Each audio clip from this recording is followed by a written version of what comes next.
Bismillahirrahmanirrahim. Assalamualaikum warahmatullahi wabarakatuh.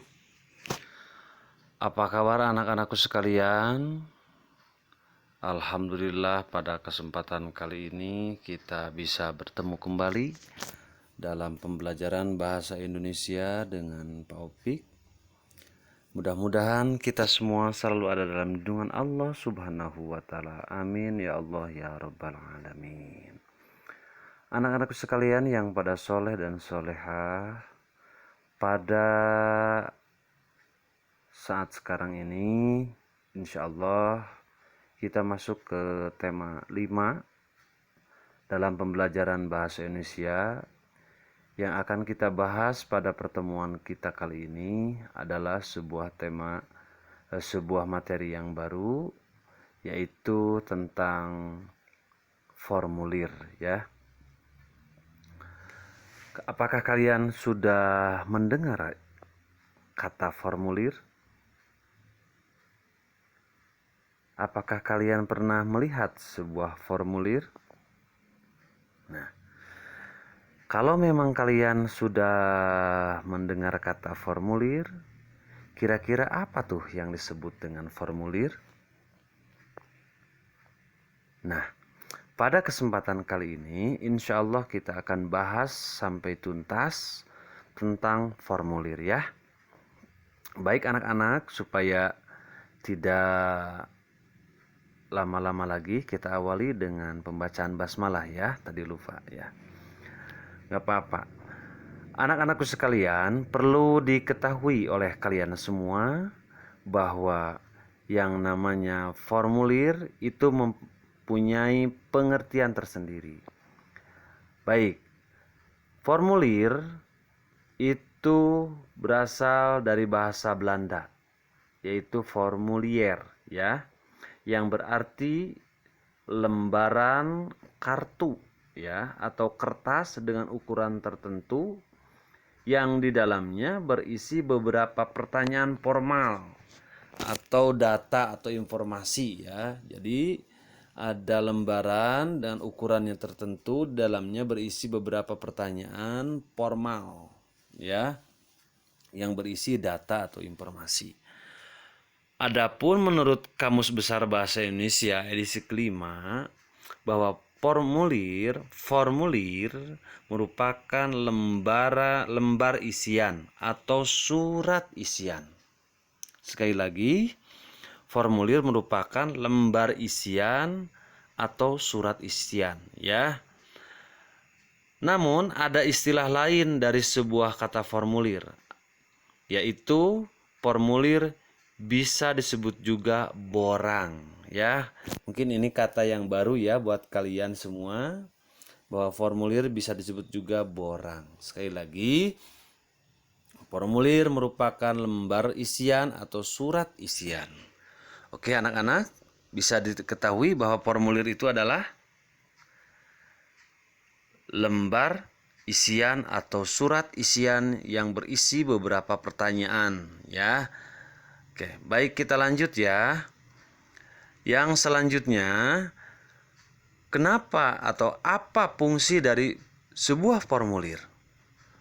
Formulir berfungsi di sini ada 5, paling tidak ada 5 ya. Yang pertama, formulir berfungsi untuk mencari suatu keterangan tertentu. Keterangan apa? Baik identitas seseorang, pekerjaan seseorang, dan sebagainya. Yang kedua, fungsi dari formulir itu adalah menghimpun data yang sama. Dengan adanya formulir, kita bisa mengumpulkan data yang sama. Misalkan formulir itu isinya nama, alamat, tempat tanggal lahir, dan sebagainya. Nanti data yang terkumpulkannya sama. Dari mulai data yang dibutuhkan adalah namanya, alamatnya, tempat tanggal lahirnya, dan sebagainya. Oke. Yang ketiga, menyampaikan informasi yang sama kepada yang memerlukan data. Artinya, ketika kita memerlukan data kemudian menyampaikan formulir, maka data yang akan dikumpulkan itu sama, namanya, alamatnya, dan sebagainya sama.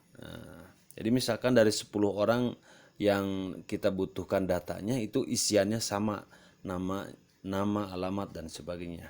Bayangkan kalau tidak ada formulir, itu datanya akan berbeda-beda karena tidak terbatas. Nah, dengan adanya informasi dari sebuah formulir, akhirnya data yang kita perlukan adalah sama. Yang keempat, fungsi formulir itu adalah sebagai bukti fisik bahwa kita sudah melakukan pendaftaran, misalkan mau pendaftaran ke perbankan, daftar ke sekolah, misalkan ikut lomba dan sebagainya ya. Nah, dengan adanya kita bukti mengisi formulir itu biasanya jadi bukti fisik. Bahkan formulir itu bisa dicetak rangkap 2 ya. Seperti ke perbankan ataupun kita kalian pernah bayar SPP ke sekolah, ngisiannya 1 lembar tapi kertas bawahnya sudah tertulis otomatis ya. Itu jadi bukti fisik bahwa kita sudah melakukan pengisian data. Kemudian yang kelima, sebagai dasar petunjuk untuk bekerja. Artinya dengan mengisi formulir tersebut kita sudah sah untuk melakukan mengikuti sebuah kegiatan karena kita sudah mengisi formulirnya. Misalkan formulir pendaftaran siswa. Nah, kita sudah sah untuk mengikuti kegiatan pembelajarannya di sekolah tersebut, ikut lomba dan sebagainya. Kita sudah sah karena kita sudah mengisi formulirnya dan akhirnya jadi bukti bahwa kita bila diragukan apakah benar-benar jadi peserta atau tidak. Dengan adanya formulir kita bisa jadi bukti fisik. Ya, oke. Baik, kita lanjut ya. Selanjutnya, apa tujuan dari formulir? Formulir dibuat dengan tujuan yang pertama, mempermudah pencatatan data. Artinya dengan formulir ini mudah mencatat datanya. Namanya siapa, alamatnya, kita nyarinya mudah ya. Yang kedua, mempercepat kegiatan administrasi. Nah, contoh misalkan kalau kita panggil seorang ditanya namanya terus kita catat, bayangkan kalau ada 10 atau 20 orang, ini akan memperlambat kegiatan administrasi. Tapi dengan adanya formulir bisa langsung dibagikan kemudian diisi ya. Yang ketiga, mendapatkan data yang akurat. Artinya kita mendapatkan data itu sesuai asli yang ditulis oleh orangnya. Beda dengan yang diomongkan kemudian dikatakan oleh si pendaftar, kemudian kita yang mencatat. Bisa-bisa datanya berbeda dan kita tidak bisa bertanggung jawab. Nah, kalau mereka yang menulis, berarti kita tidak ikut campur apakah data itu sesuai atau tidak, berbohong atau tidak ya. Kita artinya mendapatkan data yang akurat sesuai apa yang tercatat di dalam formulir tersebut. Baik, kita lanjutkan. Manfaat formulir. Manfaat formulir yang pertama itu orang tidak akan menulis sembarangan dengan adanya formulir.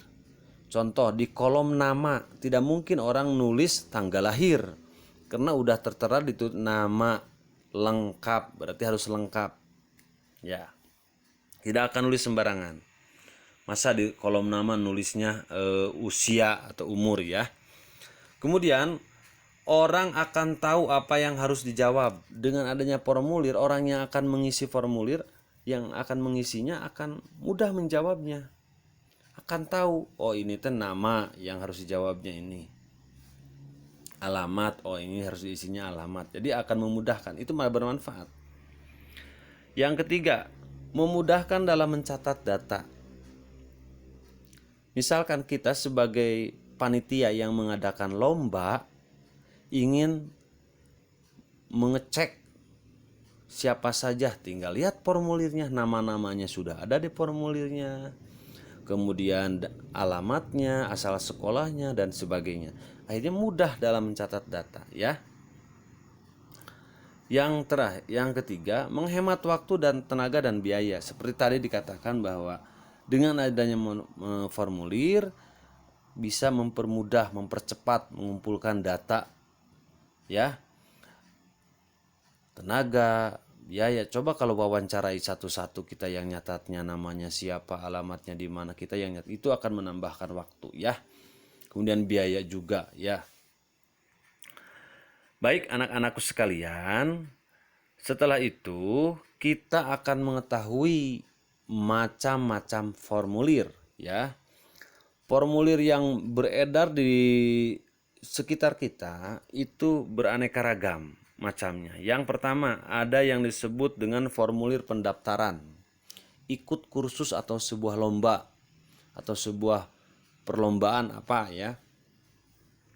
Yang kedua, ada formulir pendaftaran sekolah, mau sekolah dasar, SMP, SMA ataupun perguruan tinggi.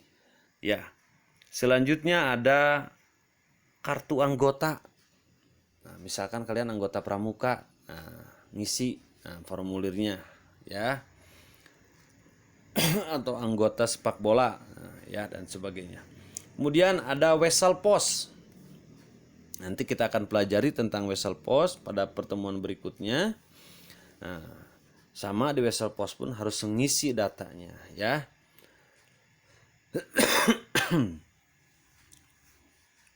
Yang selanjutnya adalah kartu pos. Sama ini nanti kita pelajari. Yang berikutnya adalah formulir perbankan. Ya, artinya kalau kita mau membuka rekening di perbankan, di bank, itu harus mengisi formulir dulu, ya.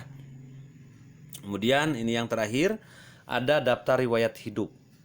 Apa itu daftar riwayat hidup? Daftar riwayat hidup itu adalah formulir data seseorang yang lengkap. Nah, biasanya daftar riwayat hidup lebih lengkap dari formulir biasa. Artinya daftar riwayat hidup itu adalah formulir dengan data yang lengkap keseluruhan, ya. Nanti kita akan pelajari berikutnya. Insya Allah formulir dengan data lengkap itu dari mulai ayah, ibu, segala macam, ya.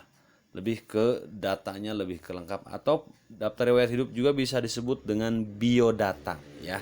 Sekali lagi, daftar riwayat hidup bisa disebut juga dengan biodata.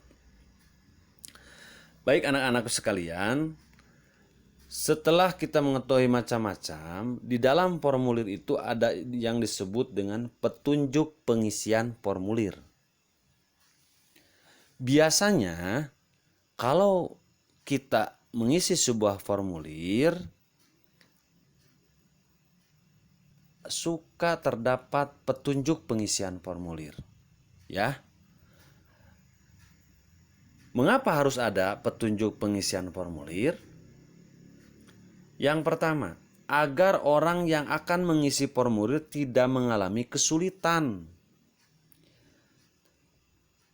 Kalau sedikit datanya itu nggak apa-apa, tidak membuat pusing seseorang yang mengisi formulir. Tapi kalau datanya banyak itu bisa memusingkan. Maka dengan itu harus ada petunjuk pengisian formulir. Yang kedua, orang yang akan mengisi harus membaca petunjuk pengisiannya. Mengapa harus membaca? Ya, agar tidak salah. Yang ketiga, petunjuk pengisian formulir biasanya ditulis di bagian bawah formulir. Biasanya, tapi ada yang di atas. Nanti kita akan kasih contoh mana yang di atas, ya. Tapi kebanyakannya anak-anakku sekalian, orang-orang membuat formulir itu pada lupa petunjuk pengisian. Seharusnya ada petunjuk pengisian. Seperti misalkan di bawah petunjuk pengisian 1 diisi dengan menggunakan huruf besar. 2 menggunakan ballpoint. 3 diisi sesuai dengan data yang sebenar-benarnya. 4. Coret yang tidak perlu. Nah, hal itu ya seperti itu. Oke. Sekali lagi, mengapa harus ada petunjuk pengisian? Agar orang mengisinya sesuai apa yang diinginkan ya. Baik, kita lanjut ke model-model formulir. Model-model formulir dapat kita temukan di beberapa formulir. Yang pertama, ada formulir itu modelnya dengan titik-titik sejajar. Ya, yang gimana nanti akan ada contohnya ya. Yang kedua, ada yang model kolom kotak. Yang ketiga, ada yang model garis. Yang keempat, ada model campuran. Nama titik 2 titik. Nah, itu ya. Atau model kolom, nama kotak 1, kotak 2, 3, 4 dan sebagainya. Model garis, nama titik 2 garis gitu ya. Atau campuran, ada kotaknya, ada titik 2-nya dan ada garisnya. Oke? Anak paham? Setelah kalian mengetahui model-model, Popik akan tampilkan juga yaitu contoh-contoh formulir. Baik. Yang pertama, formulir di sini. Nah, inilah yang disebut dengan formulir menggunakan titik-titik. Ya, sejajar. Tuh, lihat. Titik 2-nya harus sejajar membuatnya. Lihat, ini harus sejajar ya. Titik 2-nya sejajar semua. Lihat mana kata yang paling panjang, berarti di sini nomor telepon rumah. Itu berarti acuan titik 2-nya. Oke. Kemudian di bawah ada catatan. Nah, formulir sudah ditandatangani diserahkan kepada panitia ya di masing-masing stand. Nah, ini contoh. Nah, ini salah satu formulir tapi tidak ada petunjuk penulisan. Yang kedua, inilah yang disebut dengan formulir kolom kotak. Jadi, tidak ada titik 2, tapi si pengisinya itu harus mengisi di kotak-kotak per huruf. Satu kotak itu satu huruf. Dan tidak ada diisi semuanya. Jadi spasi itu kotak. Misalkan nama, misalkan Opik, Taufik, Opik kan, spasi Taufik. Nah, kalau di kotak Opik lewati satu kotak baru Taufiknya. Itu ya. Oke. Ini juga sama, tidak ada petunjuk pengisian. Yang selanjutnya, nah ini juga termasuk kotak ya. Nah, ini yang termasuk kotak. Ini adalah contoh wesel pos ya, wesel pos yang tadi Pak Opik sampaikan. Tapi insya Allah nanti kita akan bahas lebih lanjut. Ini juga sama kotak. Kemudian tidak ada petunjuk pengisian juga. Nah, yang ini adalah contoh formulir ujian ya. Kalau kalian ikut ujian nanti di akhir pembelajaran kelas 6, ini ada sebuah contoh LJK lembar jawaban kunci jawaban ya. Jawaban komputernya begini. Nah, ini kotak-kotak ini harus diisi. Kemudian ada yang titik 2 campuran tuh, di bawah tuh ada tanggal ujian. Ini ada titik-titik ya.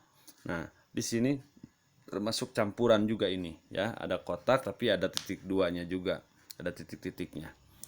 Nah, baru Pak Opik menemukan formulir yang harus diisi ada petunjuk pengisian. Ini adalah ini. Mana petunjuknya ini? Ya. Di sini ada petunjuk pengisiannya, bagaimana cara mengisinya dan sebagainya, sampai banyak tata cara pengisiannya. Ini adalah salah satu formulir yang lengkap, ada petunjuk pengisian. Paham? Anak-anak sekalian? Nah, kita lanjut.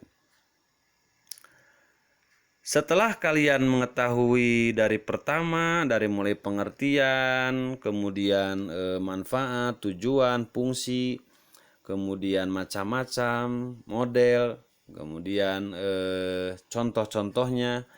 Nah, kalian harus tahu langkah-langkah pembuatan formulir.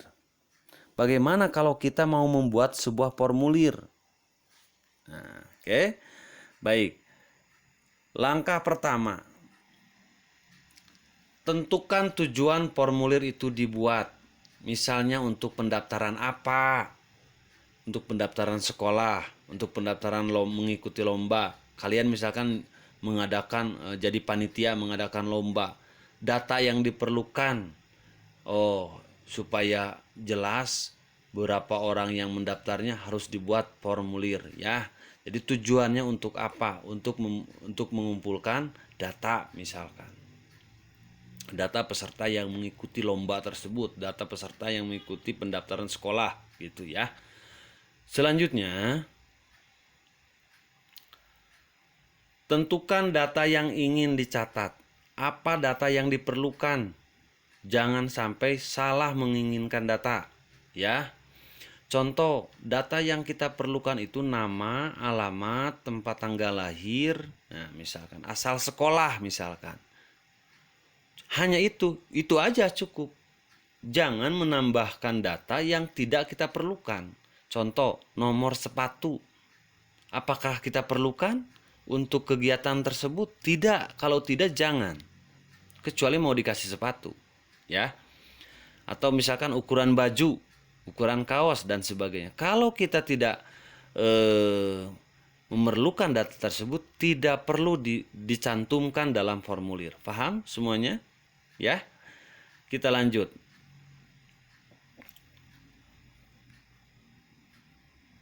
Buat petunjuk pengisiannya.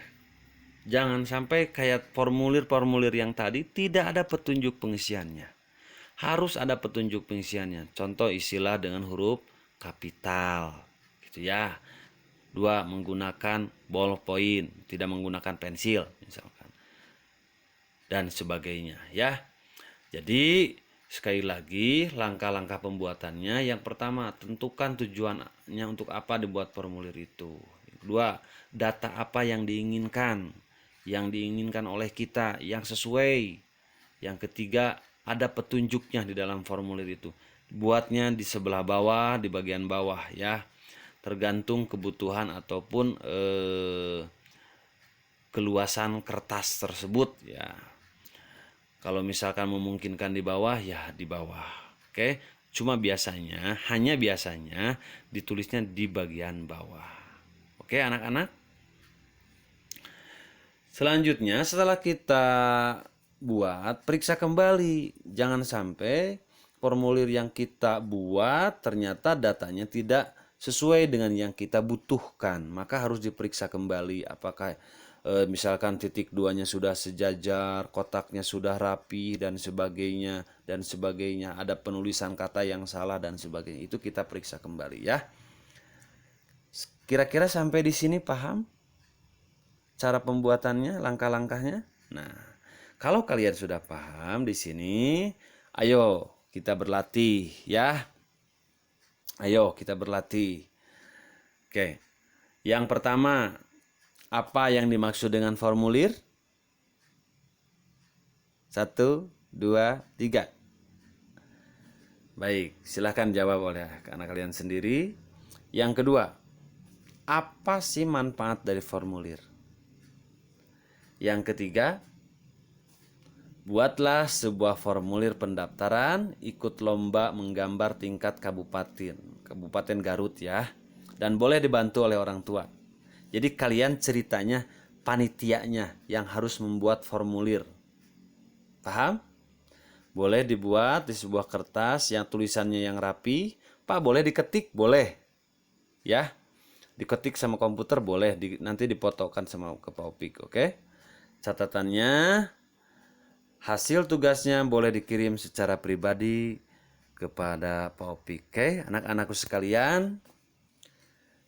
Kiranya pertemuan kita kali ini dicukupkan sekian. Mohon maaf atas segala kekurangannya. Sekali lagi, Pak Opik sampaikan terima kasih atas perhatiannya dan keseriusannya. Mudah-mudahan pembelajaran kita menjadi pembelajaran yang mudah dipahami dimengerti dan kalian mendapatkan ilmu yang bermanfaat bagi kehidupan kalian kelak. Amin ya Allah ya rabbal alamin. Demikian yang dapat Popik sampaikan. Wassalamualaikum warahmatullahi wabarakatuh.